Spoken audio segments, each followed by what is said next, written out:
आज मैं आप सभी के लिए लेकर हाजिर हुआ हूँ तीन तीन अंक वाले केमिस्ट्री के प्रश्न। हाँ जी दोस्तों, बिल्कुल सही सुना आपने। आज की क्लास में मोस्ट इंपॉर्टेंट तीन तीन अंक वाले, कितने, तीन तीन अंक में जो क्वेश्चन पूछे जाते हैं उन सभी 60 क्वेश्चंस को लेकर मैं हाजिर हुआ हूँ। और वो 60 क्वेश्चन कितने हैं? 4 ही क्वेश्चन हैं। और मैं उम्मीद करता हूँ और आपको आशा दिलाता हूँ कि यार जो 4 क्वेश्चन मैं आपको बताने जा रहा हूँ ना, इन्हीं 4 क्वेश्चंस में से आपके बोर्ड एग्जाम में आपको देखने को मिल जाएंगे। तो अंत तक वीडियो को देखना, एक भी वीडियो को स्किप मत करना, क्योंकि वीडियो आज की बहुत ज़्यादा इंपॉर्टेंट है। तो दोस्तों आज की क्लास पर हम लोग इनको एक एक एक्सप्लेन करेंगे यहीं पर, बिल्कुल भी आपको परेशान होने की आवश्यकता नहीं है। तो देखिए पहला क्वेश्चन है, कभी कभी पूछा जाता है खनिज और अयस्क में क्या अंतर है, और कभी कभी पूछा जाता है इसके फेन फ्लाउन विधि का सचित्र वर्णन करना है आपको। फेन फ्लाउन विधि क्या होती है, इसका सचित्र वर्णन करो। ऐसे करके क्वेश्चन पूछा जाता है, अथवा मैंने लिखा हुआ है कभी ये पूछ लिया गया, कभी ये पूछ लिया गया, कभी मिक्सअप करके पूछ लिया जाएगा। और एक क्वेश्चन ये है, अयस्क का सांद्रण क्यों आवश्यक है? अयस्क के सांद्रण के लिए चुंबकीय पृथक्करण विधि का वर्णन कीजिए। ये भी इंपॉर्टेंट क्वेश्चन है। देख सकते हैं कितने बार पूछा गया है। परावर्तनी भट्ठी, ये देखिए 4 से 5 बार पूछा गया है। इसको भी मैं बताऊंगा आप सभी को। इसके बाद प्रगलन क्या है, उदाहरण देखकर समझाइए। ठीक है, उदाहरण देकर। तो सबसे पहली बात आती है पहला क्वेश्चन, और पहले क्वेश्चन से सॉल्व करना स्टार्ट करते हैं। तो बेटा प्लीज इस वीडियो को ज़्यादा से ज़्यादा शेयर कर दीजिए और क्लास को अभी से लाइक कर दीजिए, क्योंकि लाइक करने पे क्लास में जो अपने जलने वाले होते हैं उनको हम लोग जवाब दे पाते हैं। तो आप लोग अगर हमें सपोर्ट करने वाले हो तो प्लीज़ इस वीडियो को लाइक कर दीजिए और एक शेयर जरूर करिए। अगर आप शेयर कर देते हो तो इस वीडियो के गुरुधर्म से अदा हो जाते हो। तो प्लीज़ शेयर जरूर करें। और देखिए पहला क्वेश्चन है, खनिज और अयस्क में क्या अंतर है। यानी कि यहाँ पे आपको खनिज और अयस्क की परिभाषा लिख देनी है, सीधी सीधी सी बात। एक तरफ खनिज की, एक तरफ अयस्क की। एक एक पॉइंट या दो दो पॉइंट लिख देने हैं। यहाँ पे क्या है, दो दो पॉइंट में एक एक पॉइंट बताऊंगा। मेन क्वेश्चन आता है फेन फ्लाउन विधि का सचित्र वर्णन करना। ठीक है, तो देखिए सबसे पहले आप हेडिंग लगा लीजिए कि अयस्क खनिज क्या होता है। सर्वप्रथम हेडिंग लगा लीजिए बच्चों, खनिज क्या होता है। देखिए बेटा, खनिज वह पदार्थ होते हैं, तुम्हें पता है खनिज वो होते हैं जो खोदे जाते हैं। खनिज कौन से पदार्थ होते हैं बेटा? जो खोदे जाते हैं। सपोज ये जो पृथ्वी है अपनी, इस पृथ्वी को हम लोग अगर खोदते हैं तो इसके अंदर हमें क्या निकलेगी। देखो अभी यहाँ पे मैं आपको दिखाने की कोशिश करता हूँ, इस बोरी को हटा करके। देखो यहाँ पे अभी क्या है, ये फर्श है, मिट्टी है। इस फर्श को अगर तोड़ा जाएगा और इसके अंदर खोदा जाएगा तो क्या निकलेगी बेटा? मिट्टी निकलेगी। हम भी जानते हैं और तुम भी जानते हो।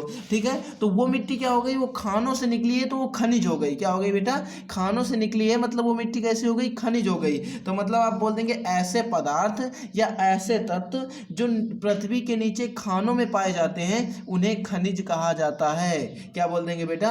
ऐसे तत्व या ऐसे पदार्थ जो पृथ्वी के नीचे खानों में पाए जाते हैं उन पदार्थों को खनिज कहा जाता है। तो आई होप बेटा समझ गए होंगे खनिज क्या होते हैं। ठीक है, आइए मैं यहाँ पे आपको डेफिनेशंस भी लिख देता हूँ, ताकि डेफिनेशन लिखने का देखो टाइम नहीं है, 3 मिनट हो चुके हैं अपनी क्लास को, तो आप लोग लिख लीजिएगा।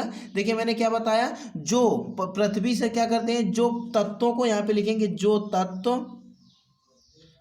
तत्व या पदार्थ, जो तत्व या पदार्थ पृथ्वी की खानों से निकाले जाते हैं। किससे निकाले जाते हैं? पृथ्वी की खानों से खोदकर निकाले जाते हैं, उन्हें खनिज या खनिज कहते हैं। क्या कहते हैं बेटा?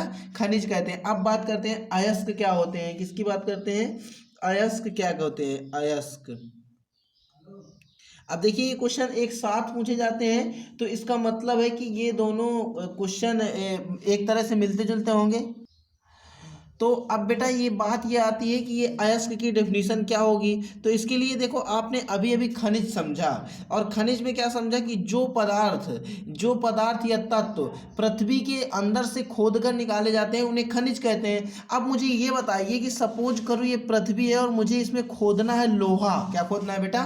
खोदना है मुझे इस पर लोहा, और मैं एक स्थान पे खोदना स्टार्ट कर दूं तो क्या जरूरी है बेटा कि उसके नीचे लोहा ही निकल आएगा? क्या मुझे पता है कि उसके नीचे लोहा ही है? जरूरी नहीं बेटा कि लोहा ही है। सपोज करो लोहे की खान, तुम बालू खोदने जाते हो और कभी बालू को खोदते हो, रेती जिसको बोला जाता है, तो क्या रेती रेती निकलती है, नीचे मिट्टी भी निकल आती है। तो इसका मतलब ये है कि हम कभी कभी खनिज खोदते हैं तो ऐसे खनिज निकल आते हैं जो कि तो लाभदायक होंगे। सपोज करो आप यहाँ पे बालू खोदने गए, रेती, और वहां पे जैसे खोद रहे हैं तो रेती निकल रही है तो वो लाभदायक है, और मिट्टी निकल आई तो आपके लिए बेकार है उस टाइम के लिए।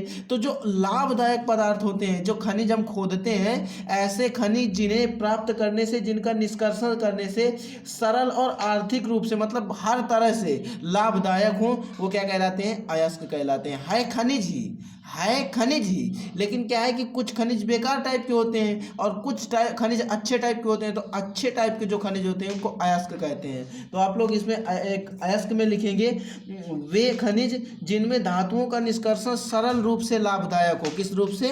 सरल, जिसमें धातुओं का निष्कर्षण सरल रूप से लाभदायक हो। मैंने आपको समझा दिया, जिसके समझ में नहीं आया तो एक तरह से और समझाऊंगा, अभी रुकिए। लेकिन यार कमेंट करके पहले कमेंट बॉक्स में बताना, अगर समझ में ना आया हो ना तो मैं दूसरी क्लास में आपको समझाने की पूरी कोशिश करूंगा। अब ये कह रहा है अयस्कों के सांद्रण की। देखिए अयस्कों के क्वेश्चन आएगा, अयस्कों के सांद्रण की फेन फ्लाउन विधि का सचित्र वर्णन। कौन सी विधि बेटा? फेन फ्लाउन विधि का सचित्र वर्णन। तो अब ये क्या होता है फेन फ्लाउन विधि? आइए समझाता हूँ। देखिए फेन फ्लाउन विधि होता क्या है? सबसे पहली बात तो यही आती है कि फेन फ्लाउन, व्हाट इज द फेन फ्लाउन विधि?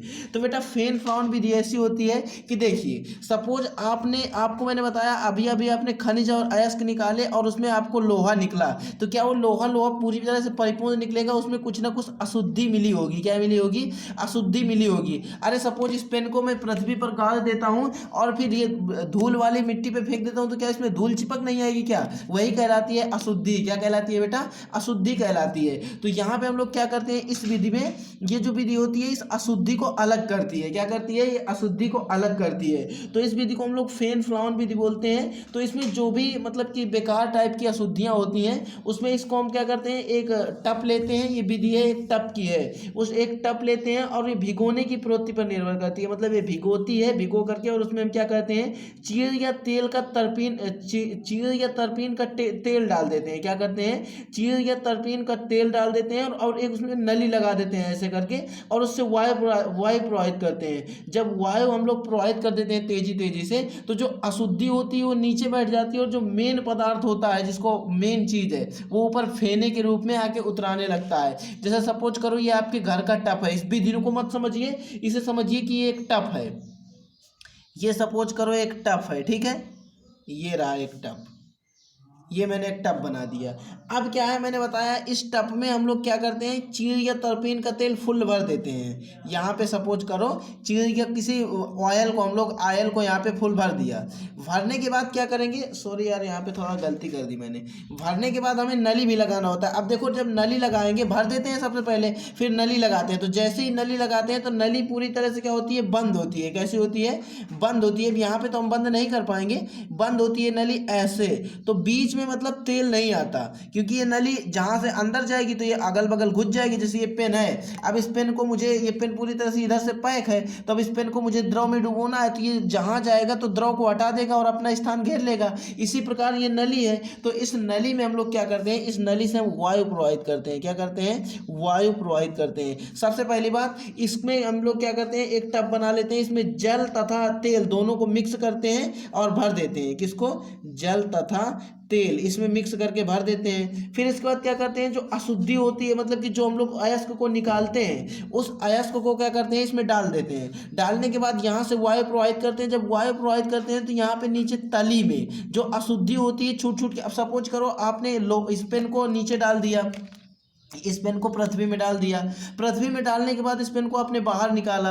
जब इस पेन को आपने बाहर निकाला तो इसमें लगी थी मिट्टी। तो इस प्रकार का आपके घर में कोई टब था, उस टब में आपने तेल मिलाया, इस विधि के हिसाब से तेल और पानी मिलाया, और जैसे इतने में माटी लगी हुई है तो उसमें ऐसे आपने रख दिया, मतलब पानी में इसको भिगो दिया। तो जितनी मिट्टी इसमें लगी होगी वो मिट्टी जा करके नीचे बैठ जाएगी कि नहीं। और इस पेन को छोड़ दोगे तो जब पहले मान लीजिए पूरे पेन में मिट्टी लगी है बहुत तेजी से, हल्का पदार्थ है, तो इसको तुम नीचे पानी में ऐसे डाल दो, ऐसे पानी में डाल दो टब में, तो क्या होगा, धीरे धीरे मिट्टी छूट जाएगी। और धीरे धीरे मिट्टी छूटने के बाद नीचे तली में मिट्टी बैठ जाएगी। और जब पेन स्वतंत्र हो जाएगा मिट्टी से तो ऊपर उतराने लगेगा। किसके रूप में? फेने या झाग के रूप में। तो जब ये उतराने लगता है तो यही इसकी विधि है। तो इस विधि में आप लिखेंगे कि यह विधि अयस्कों के अधात्री, मतलब यह विधि अयस्कों के अशुद्धि को दूर करने की है। किसको? यह विधि अशुद्धि दूर करने की है। इस विधि में हम लोग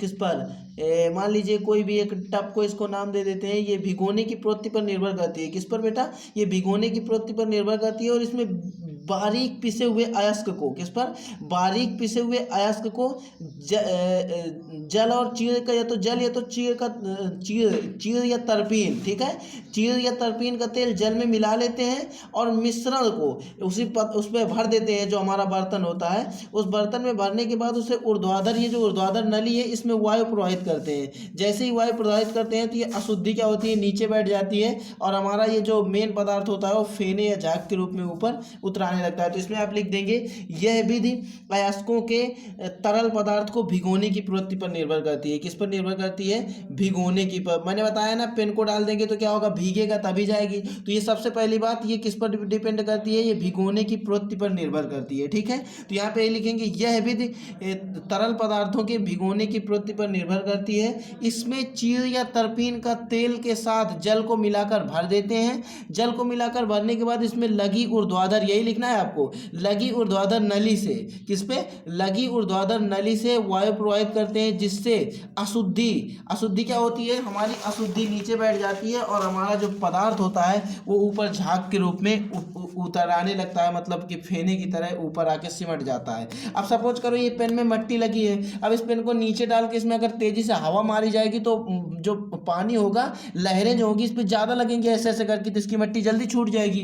तो यही काम इसमें किया जाता है। इसमें आपको लिखना है कि यह विधि अयस्क को भिगोने की प्रवृत्ति पर निर्भर करती है। किस पर, यहीं से स्टार्ट करना है। यह विधि अयस्क को भिगोने की प्रवृत्ति पर निर्भर करती है। इस विधि में जल में तेल या चीड़ या तरपीन का तेल मिलाकर भर देते हैं। इसके बाद इसमें लगी हुई ऊर्ध्वाधर नली से वायु प्रवाहित करते हैं, जिसके फलस्वरूप या जिसके कारण अशुद्धि नीचे बैठ जाती है तथा पदार्थ या अयस्क ऊपर फेने के रूप में दिखने लगता है, ऊपर ऊपर घूमने लगता है, ठीक है।